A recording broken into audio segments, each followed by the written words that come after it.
ذاکر نائک کی ایک ویڈیو دیکھ رہا تھا جو یزید کو نا وہ امیر المومنین کہہ رہا تھا. کہہ رہا جو لوگ یزید کو امیر المومنین اور رضی اللہ عنہ کہنے والے اس ذاکر جوکر نلائک کا دفاع کر رہے ہیں، یہ اگر اس دور میں ہوتے نا تو یقیناً یزیدی لشکر کے سپاہی ہوتے.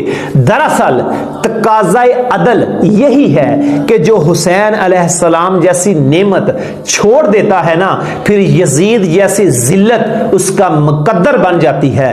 آج یزید کو رحمت اللہ عالمین کہنے والوں کل قیامت کو رسول اللہ صلی اللہ علیہ وسلم کا کیسے سامنا کرو گے جس یزید پلید نے جو امام حسین علیہ السلام جو کربلا برپا کر دی، جس نے نہتے اور امام حسین کی آل اولاد کو شہید کر دیا.